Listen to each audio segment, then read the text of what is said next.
All right, I know there'll be some questions there, so we'll open it up for questions. Perfect, I answered everything. That's the best sheet I've ever had right there. No, we're done. It's too late, it's a 5-second rule there. Yes, sir. There's a quiet period coming up in recruiting, like in 48 hours. So what happens here between now and then when you were in contact? Yeah, well, I think that, you know, one has to be contact. And I mean that, you know, whether that's physical or by phone calls and those type of things. We'll work all that out. The most important thing is making sure that we do have a connection there. And during that period of time, it actually goes dead. Yeah, it goes quiet and dead. There's still opportunities to have contact during that time as far as phone calls go, not anything in person or anything like that. But during that time, that's got to continue. At the same time, we've got to start putting together our staff. And when you do that, you start to delegate responsibilities, and you get more and more people out there to spread the word. And I think the one thing, let me say this about recruiting. It's a tough thing to go through with a coaching change. At the same time, I think so many players connect to the university. I know they do to the coaches, but they connect to the lifestyle, what the program is about, and really what happens on game day and how they're going to be viewed out there and who's going to come out and watch it. Those are the important things to them. So I think this will be something, you know, when we get a chance to speak, I think they'll be excited about it. They'll know there is some continuity from Coach Peterson as far as that goes, and then we take it from there. Could we reach out to any of them already? Well, I can't say that, yeah, we are in. Our process has started. Let me say that, and you know, we know that is the most important thing.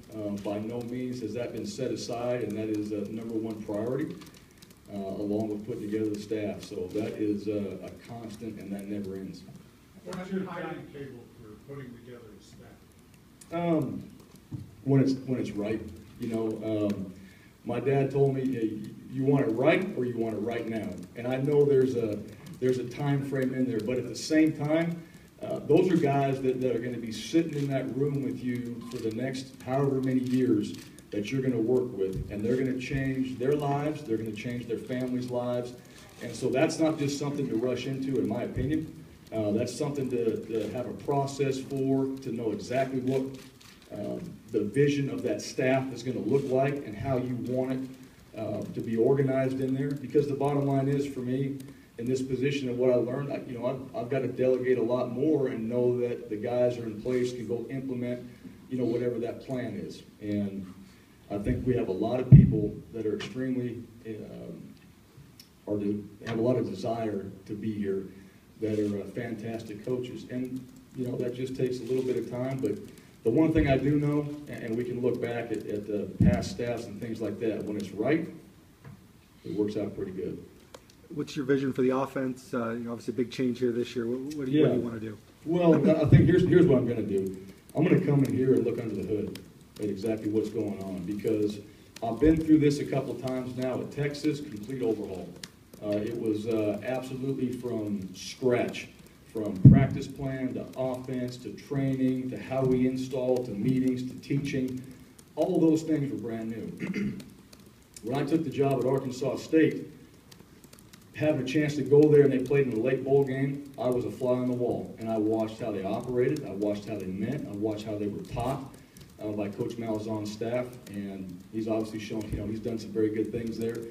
And we came in there and we started to blend it, you know, so there was some familiarity so we could be up to speed in spring and let those guys go out there and play. Because if they're learning the whole time and you're trying to evaluate the athlete, it's kind of hard to do. So you got to give them something they're familiar with. Now, I think there's a lot of things here that I'm familiar with, and that hasn't changed. So my goal over the next couple of days is to watch practice, see how it's operated, see how they go out there and they run it, and then start to formulate our plan. I know from a schematic standpoint what I believe and what we need to do. That starts with running the football. That'll always be that. I think there's, and from the offensive side of football, big play opportunities. That changes the field position. You've got to try to find a way to create that.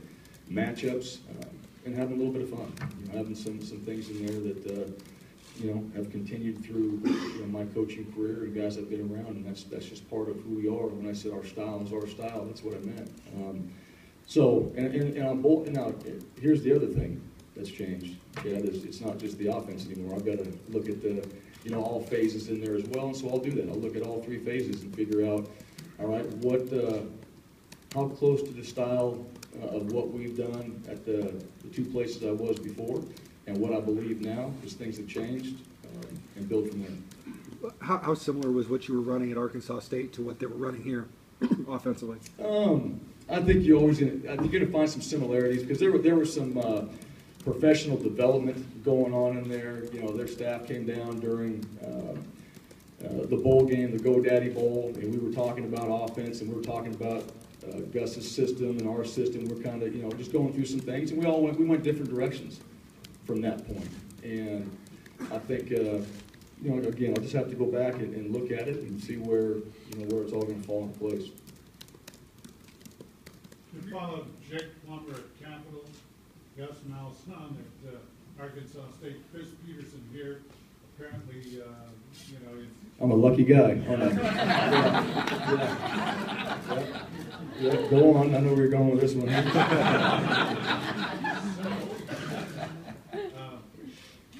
You know, it's hard to follow people. I mean, Malzahn's in the championship game. Peterson's two-time coach of the year. Plummer was in the NFL. Big expectations for you. Yep. Well, you know, I'll say this, and that all started. I learned this with Jake. I'll say that because I remember going into Capitol High School and Coach Bogle had Jake the Snake Arizona State poster, and he had kindergarten drawn the mongoose picture of Bryan Harsin right there pinned up on the wall next to it. So I figured out my place in that area. I know who I was following there very clearly, but you know, let me say this: I'm proud to be in that position and to come in after guys that have been successful, because they're successful for a reason. Now, the players that have been a part of that, they understand that. So to me, I don't see that as a bad thing. It's hey, here's what you've done, and it's been successful. And like I told the team, and I told the team at Arkansas State, change is good. You know, at Arkansas State, you know, Hugh Freeze left, they won a championship when Gus came in. Gus left, and we were able to win a championship when we came in there. And you know, it's about those guys, but they understood that because those previous two coaches were good coaches, and they instilled that in those players. And so, you know, all those things you talk about, that's not part of it. I know the expectations, but you know what? The expectations that we set for ourselves are extremely high too. And I know where the bar is, where it's left right now. At the same time, like I said, we'll embrace that, but we're trying to attack the future. You worked so closely with Pete for so long. Where are you guys similar, and where maybe a couple things that are different about you than him? Yeah, you know, I learned a lot because I GA'd for Pete, you know, and you know, I learned how to approach Pete the right way with the ideas, and when that turned and I became that position, I totally understand where he was coming from. I think the one thing, yes, philosophically on offense, you know, we've kind of developed together, and that was something that you know, Pete had and made it his own. And I think when I took over as the coordinator, he was there at the same time. I had total autonomy of what I wanted to do, and he has an opinion, but at the same time, I wanted it to be mine. And that was important to me because I wanted to do my job for him and not have to be a guy that needs to be managed. Over that time, you know, I think we both realized that, you know, we do a lot, and we have to be tremendous teachers in what we do in order to do that. And so you need to surround yourself with people that are tremendous teachers to get that message across. And you're always, you've heard the clear and concise for those reasons, because we'd like to be multiple. And that's what we did while we were here. Now is we separated. I think I've learned some things, you know, along the way, and have changed and made better the system that we ran here. At the same time, the core of what we did and developed here is not been lost. And I think that's important, and I think for Chris the same way. So, you know, I think our approach, we're talking similarities, the approach and how we're going to go ahead and implement it, I think is very similar. As far as what the output is, you know, with maybe some different ideas, you know, has been different. And that's okay. Different's good too. So he's been very successful with that, and, you know, we'll figure out how we're going to continue to build on that while we're here. Do you plan to call plays on offense? Have you hired any staff yet? No, well, no, and staff-wise, you know, that's still, you know, that's still something we're working on. I'll leave it at that. As far as calling plays, I'm heavily involved in the offense, and I did do that. I can do that, and that's something that, you know, I enjoy doing. I love coaching the quarterback. That's one thing. I always, you know, I've got quarterback coaches and all that, but that's the position I gravitate towards. That's what I like, and I've spent a lot of time developing a process for teaching that position. And so that'll be something I'm always heavily involved in. As far as calling the plays, I haven't decided that. And again, to me, that's all about the type of staff you hire and how much you can delegate. You know, if somebody can get that done and implement it and run it, great. If somebody can make sure it's all ready to go, but I need to call plays, that's fine too. But it all comes together with the guys you hire and how they're going to be able to handle what you ask them to do. You gave that up at some point this year, right? I did. Doing it. What was I the did. reason for that? Well, I think because I needed to be on the other side of the ball. I felt like one of the things I wanted when I took the job at Arkansas State, I didn't want to be the 50-yard line coach that just walked to the 50-yard line, peeked my head over there, and like, oh, the defense is good, all right. And I felt like I was doing that. I felt like, you know, I was so heavily involved in the offense that I needed to get over there and, one, establish an attitude on the defensive side, let them know that, hey, I get it, I don't know everything that you're doing, but here's what I want from you. And I think when we did that, and I felt comfortable with the guys we had on staff, that it took some time to figure out our way. And once it was like, okay, I got it, you know, I was able to install it, walk away, let them implement it, and they spent the entire week preparing for it, so we're heavily involved in what was going to happen and the adjustments and all that. And I was able to go over there and help special teams and do the defense. And then we started winning games. You know, and it had to be a little bit more of the total package from that standpoint, and that's exactly what I think you have to do, because it's an entire program. There's all three phases, and everybody's as important that walks and steps on that field. How beneficial was your year at Arkansas State as a head coach? Oh, well, we'll find out. Right? Extremely. You know, I think you know, walking into there and having a plan. You know, that wasn't just like you took the head job and it's okay, now what? You know, I'd formulated at least a plan of, okay, if this ever happened, what would be the first things to do? And you know, that didn't necessarily, and it didn't even go that way. You know, my plan, I had it all laid out. It didn't go that way. This happened first, then this happened. So it was just all back and forth. And you go back and you look at it and you go, okay, now this is exactly when you go back and go, what did I learn? How it should have happened. And should have made sure it happened that way. But it worked out. It worked out good. It just happened in a different way. But dealing with and hiring a staff, dealing with the team, and being the guy standing up there in front of them, you know, and telling them what our expectations, goals, and what the standard is going to be. Being there pregame for the speech, postgame for the winning speech or the losing speech, and having to deal with that a lot, and everything in between, and every day the 15 to 20 knocks that happen on the door, because there's a lot of people in the program. And they're important people, and it takes time to sit down and listen to everybody and what they have to offer or what they have to say. And at the same time, have a plan that needs to get that answered right then, because if it continues on, you're just going to keep growing, you know, some of the things you have to deal with. So I enjoyed every minute of it, and I had a great staff that helped me, that I was able to delegate a lot of things to, that probably for me is not the easiest thing to do. I like to handle as much as I can handle. And what I realized is, you know what, I've got great people around me. Hey, Coach, can you help me with this?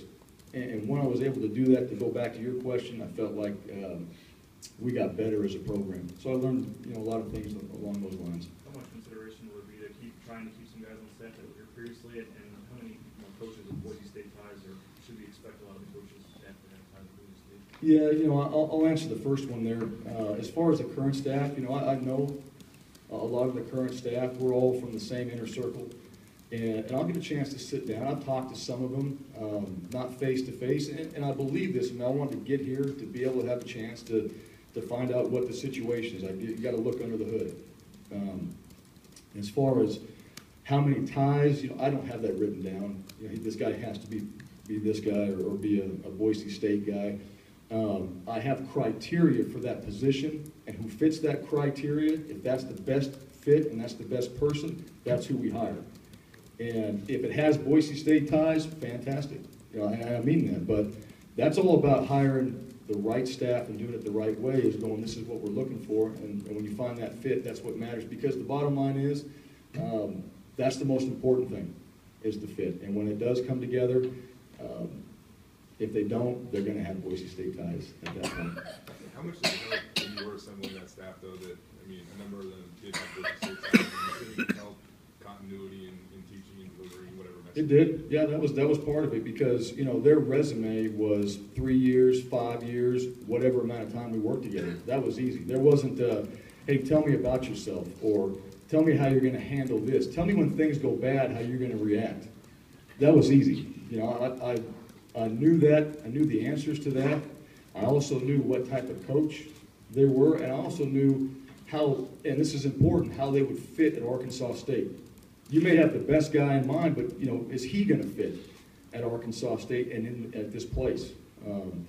And so it all still comes back to that. But those ties, it made it easier of a transition. And, as you got in there and said, hey, Coach, I need you to do this, this, and this. Yeah, I got it. So we were able to speed some things up and probably get ahead a little bit because of that. But again, most important thing is those guys fit at that time, and we got to recreate that again and make sure that it fits for Boise State. What's the primary message you wanted to get to the players this morning when you met with them, and how did they receive that? Well, I think they received it well. The big thing is, here's what I explained to them. One, I said, okay, what's happening? All right, I talked about, what had happened. And I talked about, hey, Coach Pete, what had happened there. I talked about what I had to do and why I'm here. And then I talked about what's next. All right, and finals are coming up. That's the number one thing. I said, guys, finals are coming up. That's the most important thing. And right now, whatever happens staff-wise, your first impression with this new staff will be academically. That'll be the first thing that will come up. And I want to make sure that they take care of their business academically, and they all understand that. The other thing was that they have a bowl game. It says up in there to win a championship in a bowl game with class integrity and academic excellence. Well, you know what? They have a chance to win a bowl game and prepare against a really good Oregon State team. So I said, that's what you're doing. You need to continue to prepare and stick with the process that's gotten you to this point. And these coaches that are here, they know what they're doing. They know how to do it. And they're going to take care of you, and they're going to give you every opportunity to go win this game. And it's up to you guys to have the mindset to go do that. And then I talked about, what's next. And I said I would be in communication with them. And talked about, we got to put together a staff. We got to continue with our recruiting process. You guys understand that. So I'm going to be doing one thing. You're going to be doing another. I'm going to be in contact with you guys, maybe individually or group at times, but you'll know what's going on. And I told them that I'll be very transparent with them through this process. At the same time, for them to be to keep everything within that room, and this is our deal. And so I talked a little bit about what the plans were for the future. Very little, because really right now that doesn't matter to them. What matters is they handle their academics and they go win a bowl game. That's what matters right now. So we got into a little bit of that and got a chance to shake a lot of their hands and get to meet them, get their names, position. I don't remember them yet, but I will. But that's the type of student athletes that we have here that are going to walk up to me after a meeting and look me in the eye and shake my hand and introduce themselves and say, I'm excited that you're here. And that just, is just reassurance of exactly what I already knew. from what was happening here. How did you find out that Pete was leaving, and what was your first reaction knowing this job was going to be open sooner than probably you wanted? Twitter. yeah, I found it on Twitter. Like everybody else, the whole Pete leaving deal, for me, was like, whatever, not going to happen. And, that's just part of it. I mean, guys, because what happens, I've got a connection with Pete. Everybody's looking at wherever the information comes from. Phone's buzzing. What do you think? Nothing. Right there. Just send it back. And when it did happen, I had a chance to talk to him, congratulated him. I didn't need an answer. I didn't need him to explain anything to me. And that's not part of our relationship. I say congratulations. I'm very happy for you, and I wish you the very best. And I want to stay in contact with you. And that was really the extent of the conversation there, because I know, Pete, and I've got my own thoughts on that as well. And so that was part of that process there, and happy for him where he's at. And how quickly did you start thinking about how that affected you, that this job was open? Yeah, like a millisecond. It was, once it actually happened, yeah. It wasn't long, I can tell you that. And probably the biggest thing, I didn't stop thinking about it right after that happened. That's probably the biggest thing. So, and throughout this process, like I said, I mean, Mark was tremendous in it. It's not easy. What Mark and Dr. Custer had to do, I know is not easy. And I respect that. At the same time, there's lives in there, and there's a lot of desire and passion to want to be there. And so, what I did is what I ask people to do for me, is just listen, trust me, I've got a plan, just let me implement the plan. And if something changes, I'm going to tell you, but until I tell you, nothing's changed. And I had to take my own advice, because that was, that process was emotional throughout it. But I took my own advice and just tried to sit back and shut up and go to work and do my job for Arkansas State, because that's my job. And to do it to the best of my ability. And then when this opportunity came up, it was, again, would you like to be here a millisecond later? Absolutely. I think I was already answering that question. Can you take us through the process a little bit? Did you call them? Did they call you? What sort of happened in those 5-6 days? Well, yeah, there was contact there, and just and obviously interested. Yes, that was an easy conversation right there. But and then, hey, look, this is this is what our plan is. I felt like I was in the loop as far as what concerned me, and that's all that really mattered to me. It doesn't matter who else is involved. That's none of my business. That's not my job, and that's why this man's sitting right here, and he's the guy that can do it, and I believe is done right. So all I wanted to know is, if there was an opportunity, when, and I'd be prepared. What was your message when you met with them on Monday? What was the message you tried to get across about what you would do here? Well, I think a lot of it was, kind of what I'd learned, by stepping away from Boise State. And like I explained to you, things have changed. I learned a tremendous amount at Texas, and learned a tremendous amount running the program at Arkansas State. I think the biggest thing, like Mark said it, and it obviously resonated with him, but just the sense of urgency. And that's important to me. That's what I believe in this profession, that you've got to have that. You've got to be around guys that have that it really is a 4th and 1 mentality, because every day, in anything competitive, people are trying to get better. And if you're not, then somebody else is. And that doesn't change, regardless of what you have or who you are or what you've done. That does not matter, because all that can be taken away. And so my message was really that. It was about, the sense of urgency that I'd like to have, and what our staff and what our team, I believe, will have. And then, we talked about, other things that apply to the program and all that. But I think those were things that obviously, made a connection in that interview. How'd you feel after that interview? We'll take one more question. What's that? How'd you feel after the interview when you were heading back home? Did you feel like it went pretty well? And I guess when did you... Well, I was really hoping to walk out of there with a handshake and a job. All right? So, No, I wasn't feeling really good, to be honest with you. You know, like, you go back and you know, I'm pretty critical of myself. And, you know, Kess will tell you this here, but I'm on the phone, I'm like, oh, man, I don't know about this. She's just like, just be quiet. You know, she's like, you always do this, just shut up and get on here. And I was like, all right. But I was very, you know, when I got a chance to meet with Mark and Dr. Custra, here's the one thing. I just said what I believe, and that's what I know. And I at least felt like when I walked out of there, hey, at least they know where my heart's at and where my goals are moving forward. And I don't know, because you don't know. That's, you know, they've got to make that decision. I felt like what I said was good. At the same time, it was, you know, it sounded good. That's what it is. There was nothing phony about it. It's just this is kind of what you got. What you see is what you're going to get, and this is the plan to continue to get this better. And apparently, I guess it worked. So it was good. It all worked out. Last question for Bryan, and then we'll break up here. How long have you been dreaming of this moment? I mean, considering the fact that you played high school ball on the blue, college ball on the blue, you coached on the blue. Yeah. You're probably the only guy in the country that is the head coach of a program that can say all that. Yeah, a long time.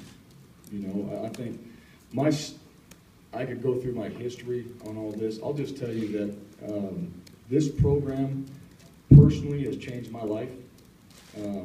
It's made me who I am today. It's made my family and our relationships where they are today. It's built the relationships that I was able to build when I left with other programs because of Boise State. And so as far as the dream of this being an opportunity, there's no doubt about it, because all I want to do is get back here and try to do for this program what it's done for me. And that's the most important thing. And I got a tremendous amount of passion for that, and I'm excited that I'm here, and I can't wait to get started. So, Thanks, Bryan. thank you all for being here. Appreciate it. Go Broncos.